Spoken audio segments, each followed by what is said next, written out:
It was close to noon when John and I rolled up to this desolate old house on the outskirts of town. A 2-story building that looked like it'd been abandoned for years.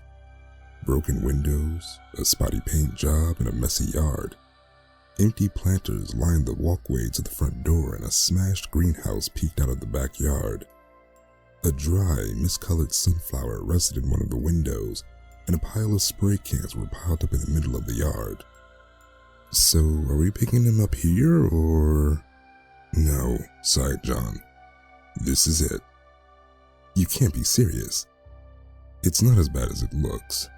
"Good, because it looks like you want to give me a sort of mold respiratory infection." John opened the glove box and handed me an old phone. The kind with buttons on it and a screen where you could count the pixels. "If it all goes sideways, there was one number on that," he said. "But try to get along. Evan can protect you better than I can." "What about the blood work?" I asked. "We just gonna ignore that?" "I'll come by in a couple of weeks. You'll be fine." I knew better than to argue. John always knew more than he let on, and if this was our best solution, then so be it. I didn't have to like it though. "Just give him some space," said John. "Don't push him too hard and you'll be fine." What's his deal? What do I do?" "Just introduce yourself and be respectful. You'll be fine. And once you stop seeing headless corpses, we can discuss getting you back to the ranch." There was no point in telling him no. Instead, I just walked up to the front of the house. I watched John roll away, leaving me with a lot of questions and an old phone. The front door was slightly mossy and had chipped white paint. It was already about an inch open, but I decided to stick to John's advice. I could be respectful and at least give it a proper knock. I knocked twice, and something electronic cackled to life. A little red light turned on, revealing a cleverly hidden camera in the doorframe. "Hi, I'm looking for, Evan?" I said. "I'm with John. Digman?" "Please fill out the questionnaire." It was a mechanical voice, probably generated from a text-to-speech program. "What questionnaire?" "Please fill out the questionnaire." I took a step back and picked up my phone. Not the old busted one I got from John, but my own. I hadn't used it for some time and I rarely got anything on it, but it was still with me. I had a new message with a link to an online form. How the hell it got through my spam filter was a miracle. How it found me was another. I filled it out. Took me about 20 minutes in total. A lot of questions about my personal health and hygiene, but also a list of employers and acquaintances. It felt official, like someone had put a lot of thought into it, maybe even a government level. "There," I said. "You need time to read it?" "Checklist process level green." "I'm sorry, what?" "Please enter the kitchen. Sit down." The door clicked and what sounded like a series of steel bolts clunked to the side. John was right. This place was more than it appeared. I entered a thin hallway.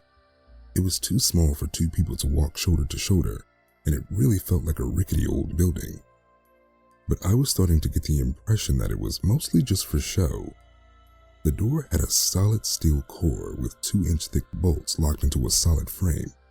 The floor didn't buckle under my weight. No creaking doors. I stepped into a small kitchen with a round table and 2 chairs. There was a plate and a coffee cup put out, but it looked a bit too staged. Like everything had been propped up to appear like someone had either recently lived here or abandoned the place. For example, one of the kitchen drawers had been opened just enough so you can see it was empty, but the drawer itself couldn't be moved. It was screwed tight. It was meant to look open. One of the chairs was nailed to the floor, but I could sit down by the other. I could hear a small series of light taps coming from the cellar, stopping just outside the kitchen door. I looked over, but couldn't see anyone. They were hiding just out of sight. A hesitant and quiet voice, followed by a violent cough. "Hello? Hello? Hello?" He was testing the word, testing it, adjusting his voice. It was vaguely masculine, but there was really no way to say for sure. Might be young, might be old, could be anyone really. "Hello," I said. "Did John tell you about me?" Irrelevant. Yes. Hello. "I'm sorry, what did you..." There was a short pause as someone took a deep breath. "That which was formerly divulged is extraneous," he said. "What is to come is the single element of consequence." It was as if something clicked, like a computer successfully rebooting or someone waking up from a long nap. The person outside suddenly spoke with perfect clarity and a very human voice. It was hard to pinpoint the issue of it. How can a voice sound so perfectly human? Too human. "John said I may be able to stay here for a while," I said, "until things clear up. That you could..." "Arrange an appropriate safeguard, yes," he said. "I am well informed." "So, what do you want me to do?" "Walk upstairs. Stay upstairs. All rooms are vacant." "That's it?" "Affirmative." I got up from my chair and there was a sudden rush of thuds, like someone scrambling to their feet. "No, not now. Wait," he said. "Wait until gone." His voice changed. It turned younger and shrill. I just stopped as I heard him hurry downstairs. There was something strange about his walk. There was an uneven amount of footsteps. I walked upstairs. There were 4 rooms, all pretty small. A bedroom, a bathroom, a study with an old Windows 98 computer, and a little guest room.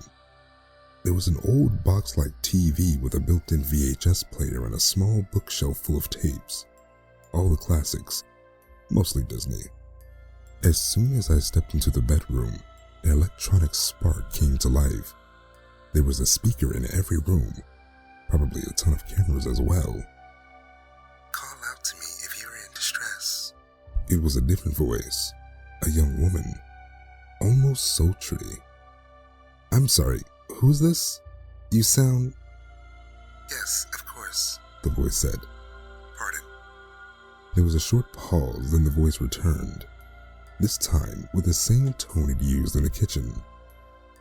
"My name is Evan. I live here. I do not like meeting new people." "Thanks for having me, Evan. Let me know if there's anything I can do." "Anything you can do?" "Yes, well, to help out. Around the house," I said. "Just staying here feels a bit moochy." "Will you provide me with samples?" "Excuse me?" "Do I have permission to collect samples?" "What do you mean, samples? Will it hurt?" "It will not hurt." "Then, sure. Least I can do." There was a short squealing sound which was cut off as a finger was lifted off the broadcast button. Seconds later, Evan came back, this time with a slightly older, more composed voice. "This pleases me." That was my first day staying with Evan. It was surprisingly comfortable, even if Evan freaked me out at times.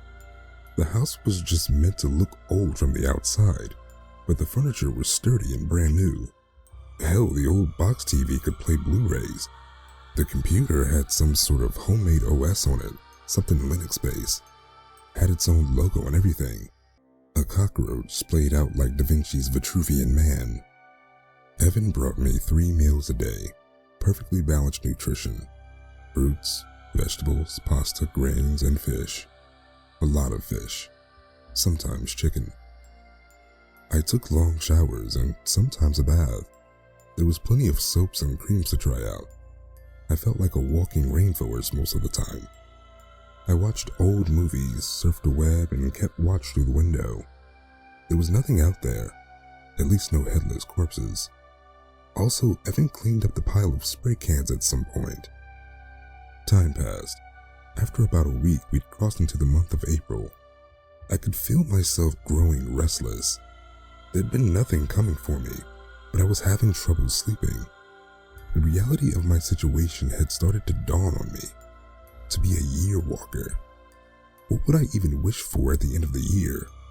Could it really be anything? Would a million wishes work? No, I should stick to what I promised my dad. I really should. I was sitting by the old computer looking out the window as the clock crept closer to midnight. It was only then that I realized there was something strange in the driveway. It was odd that I hadn't noticed it before. I'd looked out that window 100 times by then, and all of a sudden there was a small rocking horse just off the side of the driveway. It was definitely out of place. There had never been a playground on Evan's yard. "Evan," I said out loud, "are you seeing this?" "Seeing what?" I recoiled. The voice wasn't coming from the speaker system, but the hallway. I completely lost my cool. Looking back outside, there was nothing. No rocking horse, just a plain driveway. But even more so, Evan was standing just outside of my room, out of view like always. "Sorry," I said. "There was something, out in the yard." "Was it an intruder?" "No, more like a rocking horse." "Does that correlate to the threat that you've been facing?" "No, those were different. Just keep an eye out." "How far out?" I chuckled, but Evan didn't. Over the next few days, I started noticing other strange things around the house. At first it was a rocking horse, then a small drinking fountain, a pile of trees, an apple tree, just things. It was making me question myself. Maybe I was starting to see things. Maybe I had been locked up for too long. Still, I couldn't complain. Evan was an excellent host, if a bit creepy. Evan didn't seem to notice the things I pointed out. Maybe he wasn't paying attention, or maybe he was busy with something else. He spent pretty much all his time in the basement, which I had yet to see. Then again, I hadn't even seen Evan. It all came to a head one night as I got up to take a leak. I walked past the study only to notice a new set of curtains. Nothing special, but they were not there earlier. I paused. Now, they could have been put up by Evan. He did fiddle around the house at times, but he must have done so recently, as those curtains looked brand new. I had been in the study just hours before. Peeking into the bathroom, I could see some new things in there as well. A few hairbrushes, some new shampoos, and a bath mat. "Evan," I said out loud, "did you put up some new things?" Yes, A voice spoke over the speakers. there have been several improvements in the bathroom for your convenience. "Only the bathroom?" Yes. Are you lacking a particular comfort? "No, I was thinking about the curtains in the study," I said. "Did you? Curtains?" For a brief moment, there was something bulging behind the curtains. Something vaguely humanoid with a glowing set of blue eyes. It moved. I only had time to inhale before all hell broke loose. There was a sound like an excited dog sleeping on a hardwood floor. Not trusting the bathroom, I hurried inside the guest room. I could feel my heart racing as I slammed the door shut. Something started scratching. "Evan?" I said. "Evan, are you?" Hands grabbed me from behind, something pulling me back. Looking back on it, I can't believe I missed the painting on the wall. It hadn't been there earlier that day. The guest room window had been opened, and I was pulled through it. It happened so fast. I fell from the second floor only to land on something soft and vaguely humanoid. I got up and looked down. I'd landed on what looked like a cushion. I was standing out on the yard, and there was no one there.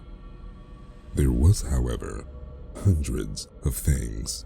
Garbage bags, an old carpet, stacks of bottles, crates, iron rods, a tent, parts of a broken chain-linked fence. I heard something moving behind me, but when I turned around, there was just more items. An old couch, a tree stump, a cardboard sign for a bank downtown. The pile of spray cans were back. Every time I turned around, I heard things move closer and the items kept changing. As soon as I looked away, it was as if they changed to something else, and when I didn't look, they got closer. Even the cushion underneath me changed from a cushion to a wicker basket to a deflated happy birthday balloon.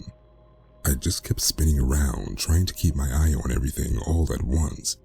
My breathing was so shallow that it stopped, quickly making me lightheaded. But no matter how fast I was, I could feel them closing in. Bigger items coming ever so slightly closer. I was starting to see something eerily human in them. A vase with a pair of eyes, a poster that kept looking at me, water bottles with vaguely threatening text. Closer, closer, closer. Something stabbed me. A sharp, painful burn just to the right of my spine, about an inch deep, no thicker than a pencil. But to have your flesh severed, I can't explain the pain. I almost fell forward as this bright, searing warmth burned me. As I spun around, there was a lampshade right behind me. I heard something sharp pierce the air behind me and turned around in time to see a part of a broken column with sharp pieces of rebar sticking out. Waving my arm back, I felt something sharp brush against the palm of my hand. On my left side, something pierced the skin under my arm. Something poked against my right knee, but couldn't pierce the fabric. Then, a large hand caught my hair. I was stuck. They got me. I flailed my arms trying to push them off. Another stab in my right thigh. One more just off the side of my throat. And everything inched closer. I couldn't close my eyes. If I did, there'd be nothing stopping them. But it was too late. Please. What happened was quick. There was this awful smattering noise like a silenced machine gun. A burst of air that flickered loose dust into the air, covering the area in a cloud. I could barely make out what I was seeing. There was no longer items around me, just silhouettes of people with bright blue eyes. And something else. Long tendrils reaching, ripping, tearing them apart. A pair of insect-like wings spread out in an X shape. Innumerable eyes appearing all over a morphing, gibbous mass of claw, muscle, and spikes. And that awful chemical smell. The same I'd felt that first night of my yearwalk. The creatures were scrambling to get away, but they didn't all make it. Some were torn to pieces. Others were devoured. Bones snapped to the rhythm of death squeals. Finally, something let go of my hair, leaving only a severed hand behind. I curled up on the driveway. I covered my head and tried to drown out the screams. So many screams. Suddenly, it was all quiet. All except for heavy breathing. Half a dozen mouths panting for air all at once. "Do not look," it said, voices speaking in unison. "Do not look at me." I didn't. I stayed down, shielding myself. I could feel my clothes soaking with blood, and not all of it was my own. Can you walk?" Evan asked, finding his voice again. Yeah, I wheezed. I'm bleeding. I know. I looked up to see a perfectly normal person, an average adult male with short brown hair, black clothes, and brown eyes. Just like his voice, it was slightly too human. Then he twitched. It was just for a second, but I can see his clothes moving. I realized he wrapped himself in some sort of hairy membrane. These weren't clothes. That wasn't even a head. It was just mimicry. "Don't look," he roared, without opening his mouth. I closed my eyes as he carried me back inside. He helped me get back to bed. I promised to keep my eyes closed, and he sat down to help bandage my wounds. I needed stitches. What was that?" I asked. "Pure bloods," he answered. "Difficult things. I've never seen anything like it." "Yes, you have," he added. "You have seen them, but not noticed them." While he stitched up the wound on my back, I tried to fill the silence. "You know what they are?" "Yes," Evan said. We are similar. You're like them? Half. He put medical tape over the wound and started working on the spot under my arm. Evan, do you know why they were attacking me? I asked. Yes. But you're not attacking. I considered it. He didn't miss a beat. I almost swallowed my heart, but he didn't seem the least bit bothered. I'm glad you didn't. Yes. Evan finished my stitches and walked out of the room. He was quick on his feet, and again, he seemed to have more than 2 feet. As he got out of the room, I hurried to ask, Evan, why are you helping me? What are you even getting out of this? There was a short pause as he considered his response. There were a few insect-like clicks as something tapped against the wall. I had a strange dad too.